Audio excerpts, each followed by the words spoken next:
Le ministre des Finances, Doudou Fouamba, tout le monde parle de lui et de l'eurobond. Première fois pour la RDC, un pas décisif ou un saut dans l'inconnue question à 1000 francs. En levant 1,25 milliard de dollars via un eurobond, la RDC s'ouvre au marché international. Derrière cette opération, une ambition affirmée, financer le développement. Mais aussi un défi majeur, éviter que la dette ne devienne un fardeau. Analyse d'un choix stratégique aux enjeux considérables, dossier complet en images. Il est des décisions qui font entrer un pays dans une nouvelle dimension ou l'exposent à des vents contraires. En levant 1,25 milliard de dollars sur les marchés internationaux via un eurobond, la RDC a franchi un cap symbolique et stratégique. Celui de s'installer sans filet dans l'arène exigeante de la finance mondiale. Nous ne célébrons pas 1,225 milliard de dollars.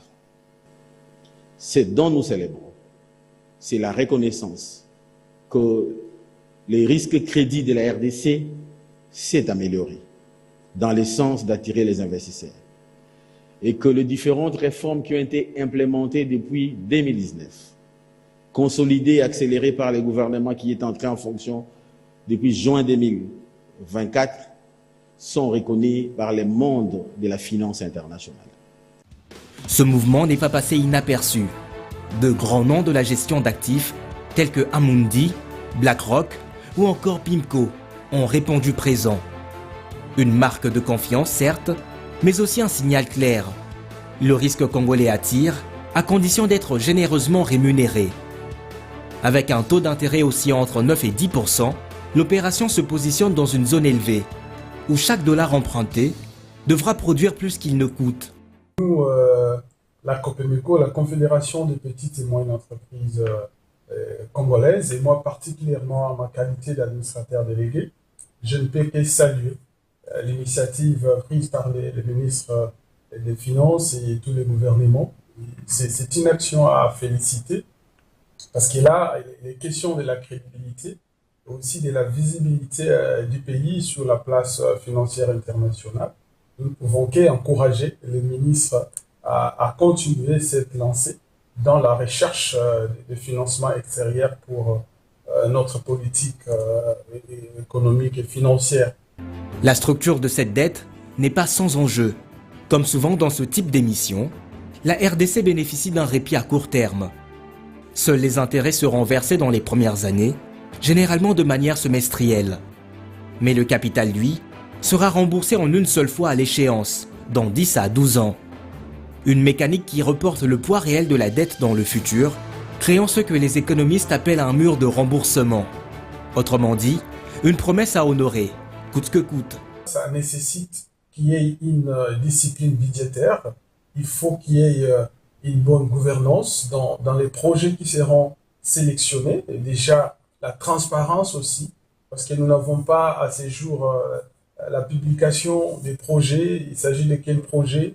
Et surtout, il faut qu'il y ait des mécanismes de suivi, qu'il y ait des comités composés de personnalités qui n'ont pas été trempées dans des méfaits sur la gestion des finances publiques. Sur le plan de l'image, le geste est fort. Longtemps tributaire des appuis du Fonds monétaire international et de la Banque mondiale, le pays cherche à redéfinir son statut. Avec ses ressources minières stratégiques, une relative stabilité macroéconomique et une volonté affichée de réforme, Kinshasa tente de raconter une nouvelle histoire au marché. Mais dans cet univers, les discours ne suffisent pas. Seule la constance dans les remboursements bâtit la crédibilité. Car au-delà de la levée de fonds, tout se jouera dans leur utilisation. Nous souhaitons que ces fonds soient affectés dans les infrastructures de base. Ça pourrait être par exemple les transports, les routes, les transports, l'énergie ou la digitalisation. Voilà les infrastructures qui favorisent même l'éclosion ou le développement de nos petites et moyennes entreprises. Alors, nous allons regarder, par exemple, s'il faut préparer nos petites et moyennes entreprises, qu'ils soient formels, qu'ils se mettent à jour, qu'ils soient des petites entreprises citoyennes pour rencontrer souvent les critères qui sont exigés par les marchés publics. L'histoire récente du continent rappelle que cet accès au marché peut être à double tranchant. Le Ghana et la Zambie ont vu leur trajectoire se fragiliser après des recours répétés et mal maîtrisés à l'endettement. A l'inverse, la Côte d'Ivoire ou le Kenya ont jusqu'ici mieux articulé dette et investissements productifs.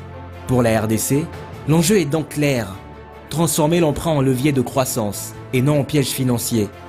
Les vulnérabilités, elles, restent bien réelles. Une dette libellée en dollars expose directement aux fluctuations du franc congolais. La moindre dépréciation alourdit mécaniquement le fardeau du remboursement. Et quelles que soient les tensions budgétaires à venir, les intérêts devront être payés, sans délai ni excuse. Au fond, cette eurobond raconte une ambition, celle d'un pays qui veut compter, peser, exister dans la finance internationale. Mais il impose aussi une discipline nouvelle. Désormais, la RDC ne se raconte plus seulement à travers ses promesses, mais à travers ses résultats. Routes construites, énergie produite, services publics améliorés.